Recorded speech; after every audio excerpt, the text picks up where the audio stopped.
Okay so अस्सलाम वालेकुम to everyone. आज हम न्यू चैप्टर स्टार्ट कर रहे हैं और ये न्यू चैप्टर है हमारे पास क्रोमोसोम्स एंड डीएनए। ठीक है, one of the most interesting और बहुत ही इम्पोर्टेंट चैप्टर है ये। इसको आज हम डिस्कस करेंगे। सबसे पहले कुछ बेसिक फाउंडेशन हैं उसको हम डिस्कस करेंगे एंड देन अल्टीमेटली हम और चीज़ों के बारे में डिस्कस करेंगे। तो सबसे पहले हमारे पास क्रोमोसोम्स एंड डीएनए। तो व्हाट क्रोमोसोम, क्या होता है क्रोमोसोम? यस, क्या होता है क्रोमोसोम? कौन बताएगा? What is chromosome?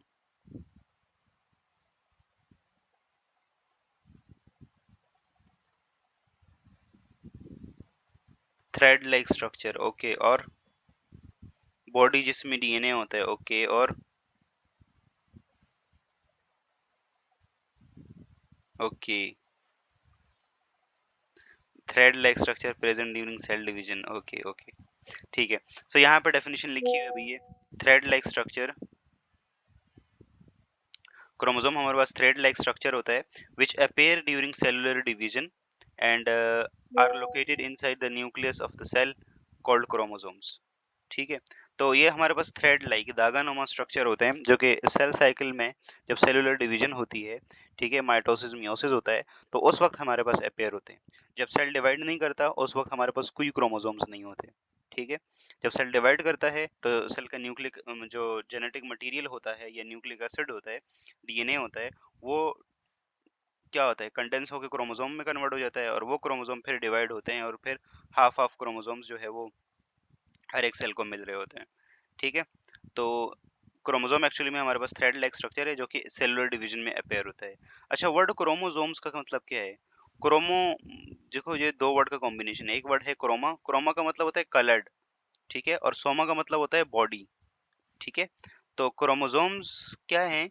जब हमारे पास प्रीवियस टाइम पे ना साइंटिस्ट ने, वॉल्टर फ्लेमिंग ने क्रोमोसोम्स को डिस्कवर किया था, तो उन्होंने ना क्या किया, ये डाइज यूज करते हैं ना, आप लोगों ने प्रैक्टिकल किया होंगे केमिस्ट्री बायो के, स्लाइड बनाई होगी जिसमें सेफ्रेनिन का यूज करते हैं, एओसिन का यूज करते हैं, राइट? तो सिमिलरली उस टाइम पे उन्होंने एक डाई का यूज किया जिसका नाम था परकन्स एलेनिन। ठीक है, परकन्स, अरे भाई, परकिंस अपोस्ट्रोफी कहाँ से आई, परकन्स एनिलीन डाई। ठीक है, ये डाई यूज किया था उन्होंने। तो उन्होंने जब देखा कि हमारे पास ना, उन्होंने इस परकिन एलेनिन डाई से पूरे सेल को क्या किया, स्टेन किया, और उन्होंने देखा कि ये जो क्रोमोसोम है ना, ये बाकी सेल्स के ऑर्गेनल्स के कंपैरिजन में कुछ ज्यादा ही प्रोमिनेंट दिखाई देते हैं, कुछ ज्यादा ही कलर्ड इन्होंने ले लिया है। ठीक है, तो इसीलिए उन्होंने इसका नाम क्या रख दिया, क्रोमोसोम। क्रोमो का मतलब कलर्ड और सोमा का मतलब बॉडी। ठीक है, तो क्रोमोसोम हमारे पास क्या है, कलर्ड बॉडीज होती हैं। ठीक है, सेलुलर डिवीजन में ये ना बहुत ज्यादा प्रोमिनेंट दिखाई देते हैं। ओके, यहाँ तक क्लियर है सब लोगों को? या आस्ते आस्ते लोग कम क्यों हो रहे हैं भाई? 10 लोगों से 7 लोग हो गए। अनाबिया को हमने उसकी पोस्ट से हटा दिया और वो चली गई, रो गई। अनाबिया क्लास में है?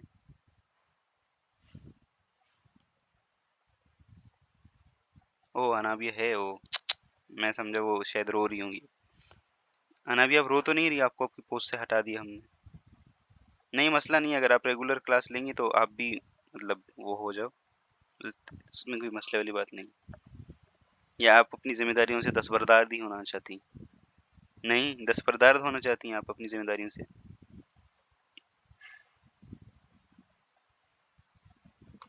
अच्छा, दस्तबरदार चलें फिर भी। अब 3 चमचे हैं मेरे, ठीक है, मेजबीन, हंसा और अनाबिया, और बॉयज में दस्तगीर। ओके, चलें भाई आगे टॉपिक पे वापस आते हैं। तो appear during cellular division, cellular division में अपेयर होते हैं, थ्रेड लाइक स्ट्रक्चर होता है ये। ठीक है, और ये किस चीज से बनता है क्रोमोसोम? क्रोमोसोम दो चीजों से बनता है, प्रोटीन से और डीएनए से बनता है। ठीक है, डिस्कवर किसने किया भाई? जर्मन एम्ब्रियोलॉजिस्ट वॉल्टर फ्लेमिंग ने डिस्कवर किया था क्रोमोसोम को सबसे पहले। एक टिपिकल क्रोमोसोम का स्ट्रक्चर कुछ इस तरह का दिखाई देता है। ठीक है, इसके दो तीन पार्ट होते हैं। एक सेंटर वाला part which is called centromere, ठीक है, एक ये टर्मिनल वाला पार्ट जिसे हम टीलोमेयर कहते हैं। बाकी क्रोमोसोम के आर्म होता है, क्रोमेटिड होता है, ये सारी चीजें होती हैं। इन साहब ने डिस्कवर किया था क्रोमोसोम्स को, ठीक है। During cellular division appear during cellular division nuclear material organize into visible thread called chromosomes. तो ये डेफिनेशन भी सही है, पुरानी वाली डेफिनेशन भी सही है, ठीक है। कलर्ड बॉडीज इन्होंने नाम दिया था क्रोमोसोम को, क्यों? क्योंकि उन्होंने कलर बहुत ज्यादा एब्जॉर्ब किया था, बहुत ज्यादा स्टेन लिया था। ओके, अब जरा कुछ common terms related to chromosome. एक चीज सेंट्रोमियर, क्रोमेटिड, सिस्टर क्रोमेटिड। ये देखें यहाँ पे फिर से सिस्टर, ऐसे नहीं कि बॉय क्रोमेटिड बोल दें, नहीं, लेकिन गर्ल्स को ही बायो ने वो करना है। नॉन सिस्टर क्रोमेटिड, काइनेटोकोर, ठीक है, नंबर ऑफ क्रोमोसोम और ये सारी चीजें। तो सबसे पहले सेंट्रोमियर। सेंट्रोमियर क्या होता है? Yes, what is centromere? Centromere क्या होता है? ये होता है हमारे पास सेंट्रोमेयर, ठीक है, जो दो क्रोमेटिड्स को आपस में जोड़ के रखता है, ठीक है। क्रोमोसोम के सेंटर में, सेंटर पॉइंट पे प्रोटीनिशियस स्ट्रक्चर होता है यहाँ पे, जिसे हम सेंट्रोमेयर कहते हैं, ठीक है। और सेंट्रोमेयर का काम क्या होता है? दोनों क्रोमेटिड्स को आपस में जोड़ के रखना, ठीक है। ये दिस इज सेंट्रोमेयर। और दोनों, ये सेंट्रल पार्ट ऑफ क्रोमोसोम जो कि हमारे पास क्या करता है? दोनों क्रोमेटिड्स को आपस में जोड़ के रखता है, ठीक हो गया। तो ये हमारे पास सेंट्रोमेयर है। सेंट्रोमेयर में यहाँ पे एक प्रोटीन होती है विच इज कॉल्ड काइनेटोचोर। ये काइनेटोकोर है या काइनेटोचोर है? बताएं इधर, काइनेटोकोर है या काइनेटोचोर है? चोर पढ़े या कोर पढ़े? यहाँ पे ये प्रोटीन होती है काइनेटोकोर। काइनेटोकोर प्रोटीन होती है, और ये काइनेटोकोर जो होती है यहाँ पे ना आके सेलुलर डिवीजन में स्पिंडल फाइबर्स इस काइनेटोकोर के साथ अटैच होते हैं, स्पिंडल फाइबर्स, ठीक है। स्पिंडल फाइबर्स तो आप लोगों ने पढ़े होंगे ना, मियोसिस माइटोसिस में। तो ये स्पिंडल फाइबर यहाँ पे आके अटैच होते हैं। फिर क्रोमेटिड है हमारे पास, क्रोमेटिड, ठीक है। तो ये हमारे पास एंटायर एक साइड पे ये जो पूरी ये वो है, ये दिस इज क्रोमेटिड, ठीक है। ये दिस इज वन क्रोमेटिड, ठीक है। दिस इज अनदर क्रोमेटिड, ठीक हो गया। अब सिस्टर क्रोमेटिड क्या होते हैं भाई? सिस्टर क्रोमेटिड,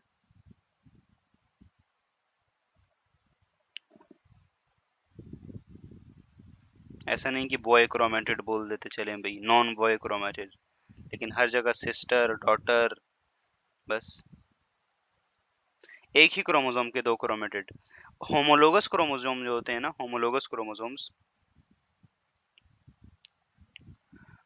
हाँ, या फिर डुप्लीकेटेड जो क्रोमोसोम होता है, उसके जो क्रोमेटिड्स होते हैं उन्हें हम क्या कहते हैं? उन्हें हम कहते हैं सिस्टर क्रोमेटिड, ठीक है। ये एक जैसे होते हैं, इनमें जो सेट ऑफ जीन्स होते हैं वो भी एक जैसे होते हैं, ठीक है। तो होमोलोगस क्रोमोसोम्स के जो हमारे पास वो होते हैं, these are called sister chromatid. और नॉन सिस्टर क्रोमेटिड क्या होंगे भाई? जो एक जैसों के नहीं होते, जो डिफरेंट क्रोमोसोम्स के होते हैं, ठीक है, जो नॉन होमोलोगस क्रोमोसोम्स के होते हैं, ठीक हो गया। कानिटोकोर का ऑलरेडी बता दिया, कानिटोकोर का अलग अलग बता दिया। नंबर ऑफ क्रोमोसोम हर एक स्पीशी के अंदर स्पेसिफिक होते हैं, ठीक है। हर एक स्पीशी के अंदर नंबर ऑफ क्रोमोसोम स्पेसिफिक होते हैं। आप लोगों ने प्रीवियस वाली बुक में ये चीज पूरी दी हुई थी, न्यू वाली बुक में मैंने अभी देखा नहीं है। तो ह्यूमंस के अंदर कितने क्रोमोसोम्स होते हैं? 46। पोटैटो के अंदर 48। फर्न एक छोटा सा प्लांट होता है, उसके अंदर 500 पेयर होते हैं, मतलब 1000 क्रोमोसोम, 500 पेयर्स, ठीक है। तो देखें, हर एक स्पीशी के अंदर नंबर ऑफ क्रोमोसोम स्पेसिफिक होते हैं, और इससे हम पता भी लगा सकते हैं कि ये कौन सी स्पीशी है उसके नंबर ऑफ क्रोमोसोम फाइंड करके। कैसे फाइंड करते हैं नंबर ऑफ क्रोमोसोम, आगे हम बात करेंगे। तो यहाँ तक क्लियर है सब लोगों को ये सारी टर्म्स? और नंबर ऑफ क्रोमोसोम हर एक स्पीशी के अंदर फिक्स होते हैं। आप कैट लोगे उसके अंदर और होंगे, ह्यूमंस लेंगे और होंगे, कोई प्लांट लोगे कुछ और होगा, लेकिन नंबर, मतलब एक पोटैटो ले लो, एक आलू ले लो, दूसरा आलू ले लो, दोनों में सेम होंगे, इसमें भी 48, इसमें भी 48, ह्यूमंस में भी 48 44। कानिटोकोर नहीं समझ आया? कानिटोकोर ये सेंट्रोमियर में ना एक स्पेसिफिक प्रोटीन होती है, जिसके ऊपर सेलुलर डिवीजन में ना आके क्या बाइंड करते हैं? जो हमारे पास स्पेंडल फाइबर्स होते हैं ना, वो आके बाइंड करते हैं। और ये स्पेंडल फाइबर्स फिर उनमें कॉन्ट्रैक्शन होती है, और ये क्रोमोसोम बीच में से आधा हो जाता है, आधा एक साइड पे जाता है और आधा दूसरी साइड पे जाता है, ठीक है। तो से माइटोसिस मियोसिस में स्पेंडल फाइबर पड़े होंगे। यहाँ तक क्लियर है? ये सारी सारी टर्म्स क्लियर हैं? ओके, अब types of chromosome based upon centromere की लोकेशन के हिसाब से क्रोमोसोम को 3-4 पार्ट्स में डिवाइड किया है, 3-4 क्लासेस में डिवाइड किया है, मेटासेंट्रिक, सब मेटासेंट्रिक, टेलोसेंट्रिक, एक्रोसेंट्रिक। तो ये जल्दी से देख लेते हैं एंड देन आगे चलते हैं। मेटासेंट्रिक वो क्रोमोसोम होते हैं जिनका सेंट्रोमियर बिल्कुल सेंटर में होता है। तो ये देखें, ये वाला, इनका क्रोमोसोम बिल्कुल सेंटर में है। दोनों साइड पे सेम बराबर क्रोमेटेड है, ठीक है। इस साइड पे भी इतना ही क्रोमेटेड, ठीक है। और दूसरी,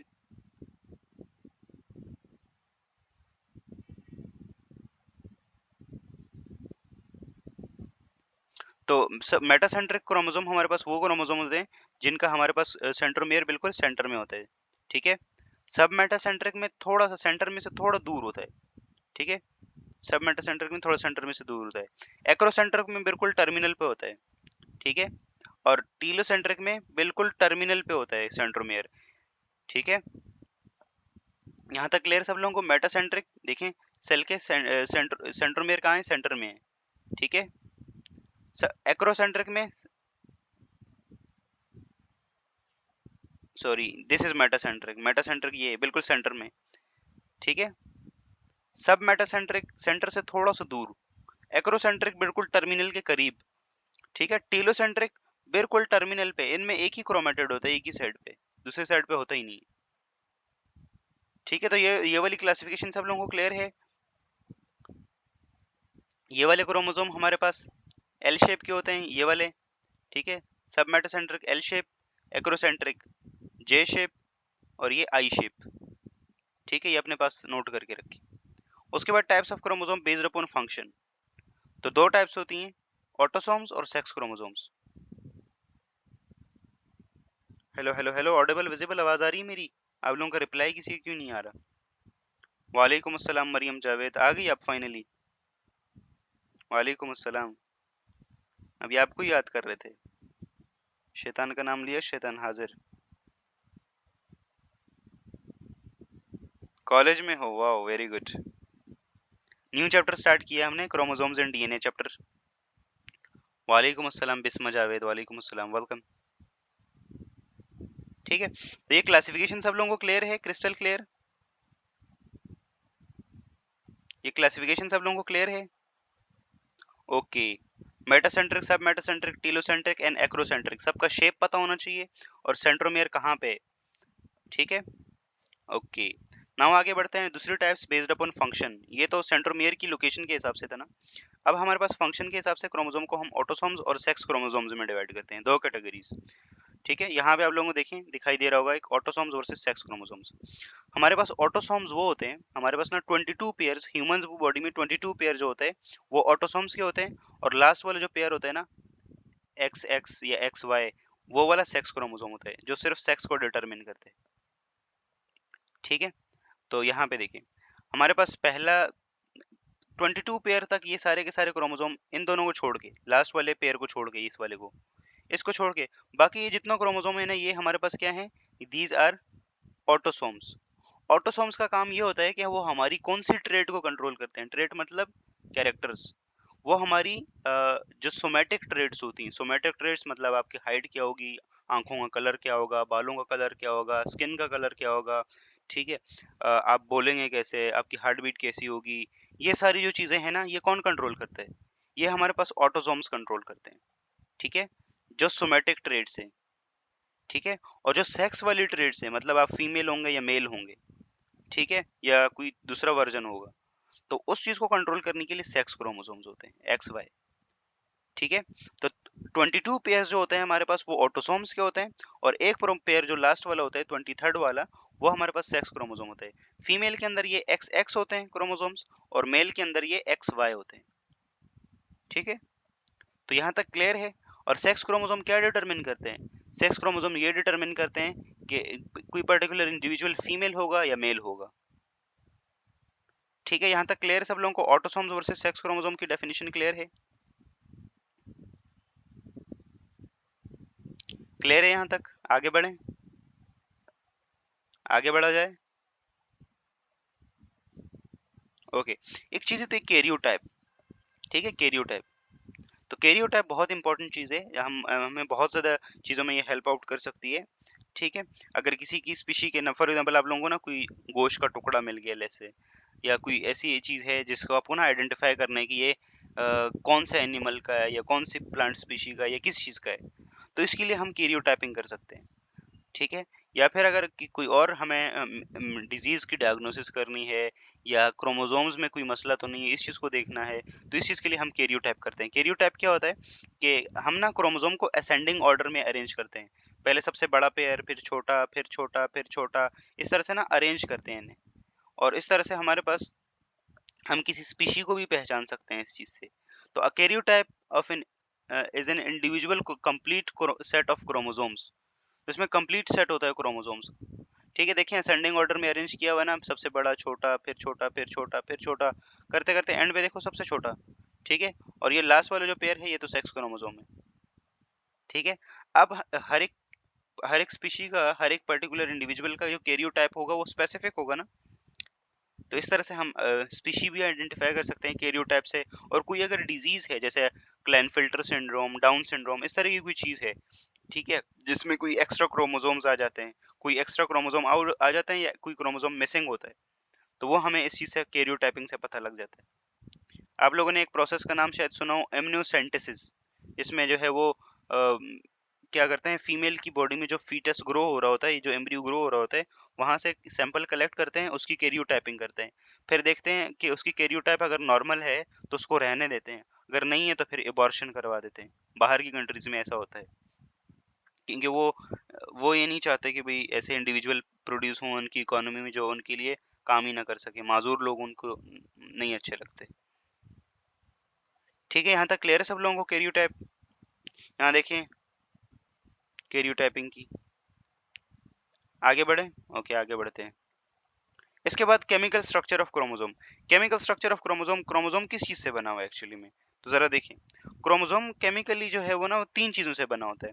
और chemically it is nucleo protein. Nucleo protein बोले तो न्यूक्लिक एसिड होगा साथ में और प्रोटीन होगा, तो कॉम्बिनेशन।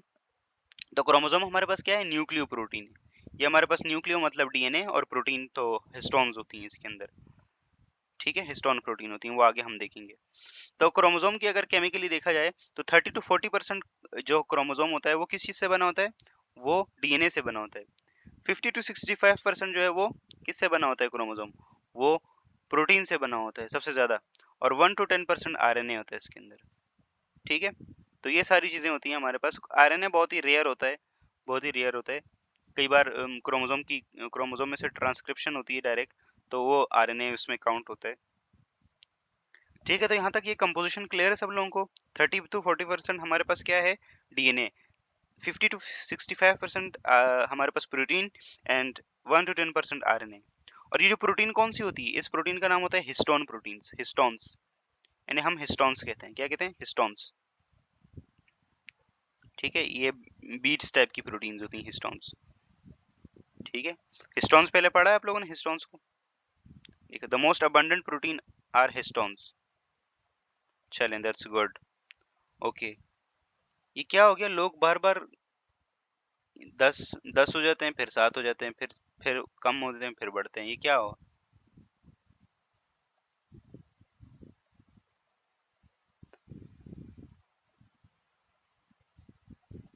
ये क्यों हो रहा है ऐसा? Zeenat, welcome to the Noon Academy. हाँ, रीज्वाइन कर रहे होंगे। ओके, अब डीएनए किस चीज से बनता है भाई? हमने तो बात कर ली कि हमारे पास जो क्रोमोसोम होता है वो डीएनए, प्रोटीन और आरएनए से बनता है। डीएनए किस चीज से बनता है? तो डीएनए बनता है न्यूक्लियोटाइड से। Very good Mariam Javed, very good, very good. Nucleotide से बनता है। और न्यूक्लियोटाइड किस चीज से बनता है? Am I audible to you guys? Hello, hello, hello, hello, hello, hello. Okay, okay, okay, okay, that's good. तो हमारे पास डीएनए न्यूक्लियोटाइड से बनता है। न्यूक्लियोटाइड किस चीज से बनते हैं भाई? न्यूक्लियोटाइड फर्दर तीन चीजों से मिलकर बनते हैं। Nitrogenous base, sugar and phosphate. Wow, Mariam, मेरे ख्याल से आपने ये चैप्टर पढ़ा हुआ है। तीन चीजें, नाइट्रोजनस बेस, डीऑक्सीराइबोस शुगर और फॉस्फेट ग्रुप से बनता है। यहाँ देखिए, हमारे डीएनए के अंदर कितने न्यूक्लियोटाइड्स होते हैं भाई? 3 बिलियंस। 3 बिलियंस न्यूक्लियोटाइड होते हैं, 3 बिलियंस। 300 billions nucleotide.